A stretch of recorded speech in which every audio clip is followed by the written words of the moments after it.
ಸನ್ಮಾನ್ಯ ಸಭಾಪತಿಗಳೇ, ಎಲ್ಲ ಹಿರಿಯ ಸಚಿವರುಗಳೇ,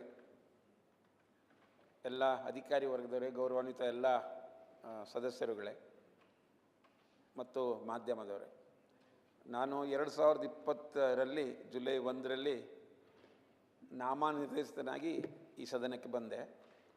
ನಾನು ಬಂದಾಗ ಮಾನ್ಯ ಸಭಾಪತಿಗಳು ಇಲ್ಲಿ ಕೂತ್ಕೊಳ್ತಿದ್ರು. ಆವಾಗ ನಾವು ಆಡಳಿತ ಪಕ್ಷದಲ್ಲಿದ್ವಿ, ಅವರು ಇಲ್ಲಿ ಕೂತ್ಕೊಳ್ತಿದ್ರು. ಅದಕ್ಕಿಂತ ಮೊದಲು ಅವರು ಮಂತ್ರಿಗಳಾದಾಗ ಅಲ್ಲಿ ನೋಡಿದ್ವಿ. ಇಲ್ಲಿ ಬಂದಾಗ ಹೊಸದನ್ನಿಸ್ತು, ಇಲ್ಲಿ ನಮ್ಮ ಜೊತೆ ಕೂತಿದಾರಲ್ಲ ಅಂತ ಬಹಳ ಒಂಥರದ ಆಶ್ಚರ್ಯ ಎಲ್ಲ ಆಯಿತು. ನಾನು ಉತ್ತರ ಕನ್ನಡ ಜಿಲ್ಲೆ ಅತ್ಯಂತ ಹಿಂದುಳಿದ ಸಿದ್ಧಿ ಸಮುದಾಯಕ್ಕೆ ಸೇರಿದಂಥವನು. ಈ ಸದನದಲ್ಲಿ ಬಹುತೇಕ ಹರಿಪ್ರಸಾದರು ಆ ಸಮುದಾಯದ ಜೊತೆ ಭಾಳ ಕೆಲಸ ಮಾಡಿದ್ದಾರೆ ಅವರು ರಾಜ್ಯಸಭಾ ಸದಸ್ಯರಲ್ಲಿದ್ದಾಗ. ಈಗ ನಿಮಗೆ ಕೂತ್ಕೊಳ್ಳಿ ಅಂತ ಹೇಳಿದೆ ನಾನು. ಅಲ್ಲಿಂದ ನಾನು ವನವಾಸಿ ಕಲ್ಯಾಣ ಅನ್ನೋ ಕ್ಷೇತ್ರದ ಮುಖಾಂತರ ಅದೇ ಜನಾಂಗ ಮಧ್ಯೆ, ಒಟ್ಟಾರೆ ರಾಜ್ಯದ ಬುಡಕಟ್ಟು ಜನಾಂಗ ಮಧ್ಯೆ ಕೆಲಸ ಮಾಡ್ತಾ ಆ ಕಾರಣಕ್ಕಾಗಿ ನನಗೆ ಸನ್ಮಾನ್ಯ ಸಾಬಣ್ಣತ್ರ ಅವರು ಹೇಳ್ದಂಗೆ ಯಡಿಯೂರಪ್ಪನವರು ಮತ್ತು ಇನ್ಯಾರೋ ಅವರೇನು ಹೆಸರು ನನಗೆ ಬಂದುಬಿಟ್ಟಿಲ್ಲ, ಆಯ್ಕೆ ಮಾಡುವಂಥ ಒಂದು ಆಯ್ಕೆ ಆಗುವಂಥ ಅವಕಾಶ ಕೊಟ್ಟಿದ್ದರು. ಸನ್ಮಾನ್ಯ ರಾಜ್ಯಪಾಲರು ಆಯ್ಕೆ ಮಾಡಿದರು. ಅಲ್ಲಿಂದ ಇಲ್ಲಿವರೆಗೆ ನನಗೆ ಕೆಲಸ ಮಾಡುವಂಥ ಅವಕಾಶ ಸಿಕ್ತು. ವಿಶೇಷವಾಗಿ ಸಭಾಪತಿಗಳು ನನಗೆ ತುಂಬ ಸಲ ಅವಕಾಶ ಕೊಟ್ಟಿದ್ದಾರೆ. ನಾನು ಸಿಗಲ್ಲ ಅಂತ ಅಂದ್ಕೊಂಡಾಗ ಕೂಡ ಅವರು ವಿಶೇಷವಾಗಿ ನನಗೆ ಅವಕಾಶನೂ ಕೊಟ್ಟಿದ್ದಾರೆ ಮತ್ತು ಸಮಯನೂ ಕೊಟ್ಟಿದ್ದಾರೆ. ಸುಮ್ಮನೆ ನಿಮಿತ್ತಕ್ಕೆ ಬೆಲ್ಲ ಹೊಡಿತಿದ್ರು ಬಿಟ್ಟರೆ ಯಾವಾಗಲೂ ಕೂತ್ಕೊ ಅಂತ ಹೇಳಿಲ್ಲ ಅವರು. ಹೀಗಾಗಿ ನಾನೇನು ತುಂಬ ಮಾತಾಡಲಿಲ್ಲ ಭಾಳ ಸಲ. ಆದರೆ ಆ ಬುಡಕಟ್ಟು ಸಮುದಾಯದ ಪರವಾಗಿ ಒಂದಷ್ಟು ಕೆಲಸ ಮಾಡಬೇಕು ಅಂತ ಅಂದ್ಕೊಂಡ್ರೆ ಬಹುತೇಕ ಈ ವರ್ಷದವರೆಗೂ ನನಗೆ ಮಾತಾಡಲಿಕ್ಕೆ ಧೈರ್ಯನೇ ಬರಲಿಲ್ಲ ಸದನದಲ್ಲಿ. ಆದರೂ ಅಷ್ಟೇ ನಿಧಾನ ಧೈರ್ಯ ಬರೋ ತನಕ ಅವಧಿ ಮುಗಿದೋಗಿದೆ. ಈ ಸಂದರ್ಭದಲ್ಲಿ ನಾನೊಂದು 2-3 ವಿನಂತಿ ಮಾಡ್ಕೊಳ್ಳೋದೇನೆಂದರೆ, ಮೊದಲನೇದಾಗಿ ಸೆಕ್ರೆಟರಿ ಮೇಡಮ್ ಇದ್ದಾರೆ, ಅವರಿಗೆ ಅಭಿನಂದನೆ ಸಲ್ಲಿಸ್ತೇನೆ. ನಾನು 2 ಸಲ ಸನ್ಮಾನ್ಯ ಸಭಾಪತಿಗಳ ಕುರ್ಚಿನಲ್ಲಿ ಕೂತ್ಕೊಳ್ಳುವಂಥ ಅವಕಾಶ ಸಿಕ್ತು. ಇಡೀ ಮಾಧ್ಯಮದ ಮಿತ್ರರು ತುಂಬ ಅದನ್ನು ದೊಡ್ಡ ವಿಷಯವಾಗಿ ಇವತ್ತು ಕೂಡ ಎಲ್ಲ ಮಾಧ್ಯಮದಲ್ಲಿ ಬರೆದಿದ್ದಾರೆ.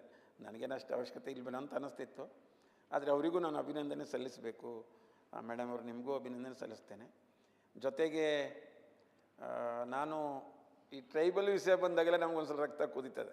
ನಾನು ಎಲ್ರಿಗೂ ಬಹಳ ಗಂಭೀರವಾಗಿ ಹೇಳ್ತೇನೆ, ಇವತ್ತಿಗೂ ಮತ್ತು ಸತ್ಯವಾಗಿ, ಪ್ರಾಣಿಗಳಂತೆ ಬದುಕುವಂಥ ಅನೇಕ ಬುಡಕಟ್ಟು ಜನಾಂಗಿದೆ. ನನಗೇನು ಅನ್ನಿಸ್ತದೆ ಅಂದರೆ, ಈಗ ಇಲ್ಲೂ ಕೂಡ ಚರ್ಚೆ ಆಗಬೇಕಾದ್ರೆ ಉದಾಹರಣೆಗೆ ಕಾಂಗ್ರೆಸ್ ಪಕ್ಷ ಒಂದಷ್ಟು ನಾನು ಹೀಗೆ ಕೆಲಸ ಮಾಡಿದ್ದೇನೆ ಅಂದರು, BJP ಅವರು ಹೀಗಂದರು.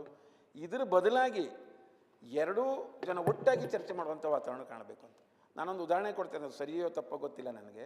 ಯಾರೋ ನಮ್ಮ ಹಿರಿಯರು ತೀರಿಕೊಂಡಾಗ ನಾವು ಶ್ರದ್ಧಾಂಜಲಿ ಕಾರ್ಯಕ್ರಮ ಮಾಡ್ತೀವಿ ಸದನದಲ್ಲಿ. ಆವಾಗ ಒಟ್ಟಾಗಿ ಹೇಗೆ ಮಾತಾಡ್ತೀವಲ್ಲ, ಆ ರೀತಿಯಾಗಿ ಆ ಬುಡಕಟ್ಟು ಜನಾಂಗದ ವಿಷಯ ಬಂದಾಗ ನಾವು ಮಾತಾಡಬೇಕು. ಇಲ್ಲ ದೊಡ್ಡ ಅನ್ಯಾಯ ಆಗುತ್ತೆ ಆ ಸಮುದಾಯಕ್ಕೆ. ನಾನು ನಿನ್ನೆ ಬಜೆಟ್ ಮೇಲೆ ಮಾತಾಡಬೇಕು, ಯಾರ್ಯಾರು ಇದ್ರಿಗೆ ಗೊತ್ತಿಲ್ಲ. ಅಕ್ಷರಶಃ ಇವತ್ತಿಗೂ ಬಹಳ ಕಷ್ಟ ಜೀವನ ಇದೆ.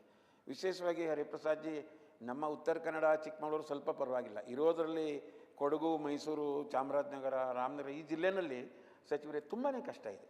ಈಗ ದಯವಿಟ್ಟು ನಾನು ಅಧಿಕಾರಿಗಳಿಗೆ ಈ ವಿಷಯದಲ್ಲಿ ಮಾತಾಡಬೇಕಾದ್ರೆ ಬಹುದೇ ಕೆಟ್ಟ ಶಬ್ದ ಬಳಸಿರ್ಬೋದು ಮೊನ್ನೆ ಅರಣ್ಯ ಇಲಾಖೆಯವರಿಗೆ, ಅದಕ್ಕೆ ಕ್ಷಮೆನೂ ಕೇಳ್ಕೊಳ್ತೇನೆ. ಹರಿಪ್ರಸಾದರ ಮನಸ್ಸು ಕೂಡ ಒಮ್ಮೆ ನೋಯಿಸಿದೆ ಅಂತ ಅನ್ನಿಸ್ತದೆ. ಏನೇ ಇರಲಿ, ಒಟ್ಟಾರೆ ಈ ಟೀಮ್ ಏನಿದೆ, ನನಗೆ ಏನು ಮಾಡಬೇಕಂತ ನಾನು ಹೇಳೋದಿಲ್ಲ. ನಮ್ಮ ಸಮುದಾಯಕ್ಕೆ, ಬುಡಕಟ್ಟು ಸಮುದಾಯಕ್ಕೆ ಒಂದು SC ST ಅಂತ ಜೋಡಿಸಿ ಹೇಳೋದ್ರಿಂದ ತಾವು ತಪ್ಪು ತಿಳ್ಕೊಳ್ಬಾರ್ದು. ಕಡೆ ಪಕ್ಷ SC ಅವರು ಸರ್ಕಾರ ಕಣ್ಣಿಗಾದರೂ ಕಾಣ್ತಾರಂತ ನಾರಾಯಣ ಸ್ವಾಮೀಜಿ, ತಪ್ಪು ತಿಳ್ಕೊಳ್ಬಾರ್ದು. ನಾವು ಕಾಣೋದೇ ಇಲ್ಲ, ಅಷ್ಟು ದೂರದಲ್ಲಿ ಇರ್ತೀವಿ. ಅಲ್ಲಿ ಮೈಸೂರು ಜಿಲ್ಲೆಗೆ ಹೋದರೆ ಡಾಕ್ಟರ್ ಬಾಲಸುಬ್ರಹ್ಮಣ್ಯ ಮತ್ತು ಡಾಕ್ಟರ್ ಸುದರ್ಶನ್ ಜಿ ಭಾಳ ಕೆಲಸ ಮಾಡಿದ್ದಾರೆ. ಅಲ್ಲೆಲ್ಲ ನಾವು ಹೋಗುವಂಥ ಅವಕಾಶ ಇತ್ತು.